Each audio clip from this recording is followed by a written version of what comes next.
In 1965, Martin Seligman and his colleagues were doing research on classical conditioning, or the process by which an animal or human associates one thing with another. In the case of Seligman's experiment, he would ring a bell and then give a light shock to a dog. After a number of times, the dog reacted to the shock even before it happened. As soon as the dog heard the bell, he reacted as though he'd already been shocked. But then, something unexpected happened. Seligman put each dog into a large crate that was divided down the middle with a low fence. The dog could see and jump over the fence if necessary. The floor on one side of the fence was electrified, but not on the other side of the fence. Seligman put the dog on the electrified side and administered a light shock. He expected the dog to jump to the non-shocking side of the fence. Instead, the dogs lay down. It was as though they had learned from the first part of the experiment that there was nothing that they could do to avoid the shocks, so they gave up in the second part of the experiment. Seligman described their condition as learned helplessness, or not trying to get out of a negative situation because the past has taught you that you are helpless. After the dogs didn't jump the fence to escape the shock, Seligman tried the second part of his experiment on dogs that had not been through the classical conditioning part of the experiment. The dogs that had not been previously exposed to the shocks quickly jumped over the fence to escape the shocks. This told Seligman that the dogs who lay down and acted helpless had actually learned that helplessness from the first part of his experiment. What does that have to do with humans?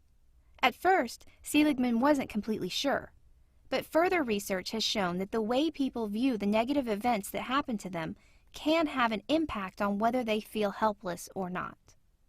Let's look at an example. Imagine that you just failed a math test. There are several things that you could say were the reason for that. I'm stupid. I didn't study hard enough. The test was too hard. Each of those reasons can be seen as a different type of attribution. An attribution is the factor that a person blames for the outcome of a situation. Attributions can be made for both positive and negative events. Psychologists have discovered that there are specific types of attributions that cause learned helplessness. The attributions most likely to cause learned helplessness are internal, stable, and global. An internal attribution is any attribution that gives the cause of an event as something to do with the person as opposed to something in the outside world. For example, if you believe you failed a test because you're stupid, that's an internal attribution. Compare that to believing that the test was hard. That's an external attribution. You're blaming the test, which is outside of your control. A stable attribution is one that doesn't change over time or across situations. For example, believing that you failed because you're stupid is a stable attribution. The fact that you're stupid won't change depending on the situation. Compare that to believing that you failed because you didn't study enough.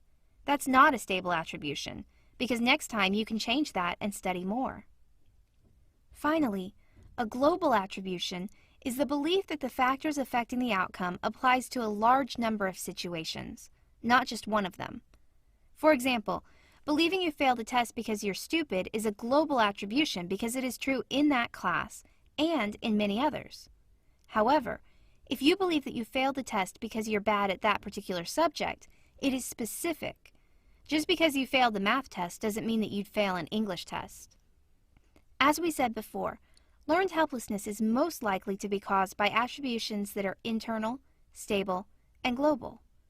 In the example above, the attribution most likely to contribute to learned helplessness is the belief that you failed because you're stupid. Of course, a single test is probably not going to cause learned helplessness, but many studies have been done showing the effect of negative events over time. For example, one study showed that children who regularly did badly in math became convinced that they were bad at math and that there was nothing they could do. The resulting learned helplessness meant that they stopped trying to do well in math. It became a self-fulfilling prophecy where they gave up and, as a result, continued to struggle in math. Another study looked at learned helplessness in college freshmen. It's believed that many freshmen struggle academically because they make attributions that lead to learned helplessness. To combat this, researchers randomly selected freshmen to receive instruction on how things like intelligence and success change over time. The result? Those freshmen who received the instruction had less academic issues than the freshmen who did not. They displayed fewer symptoms of learned helplessness. In addition to these studies, there have been many studies showing how learned helplessness can lead to depression. Learned helplessness also contributes to raising stress levels, reducing the ability of a person to learn new things, and decreasing a person's effort. This makes sense. If you don't think what you do will help, you're less likely to try. Learned helplessness occurs when people or animals feel helpless to avoid negative situations. Martin Seligman first observed learned helplessness when he was doing experiments on dogs. He noticed that the dogs didn't try to escape the shocks if they had been conditioned to believe that they couldn't escape. Other psychologists have shown that learned helplessness is most likely to occur if a person makes global, stable, and internal attributions to negative events. Learned helplessness has many effects. It can cause depression and high stress, and can decrease effort and the ability to learn new things.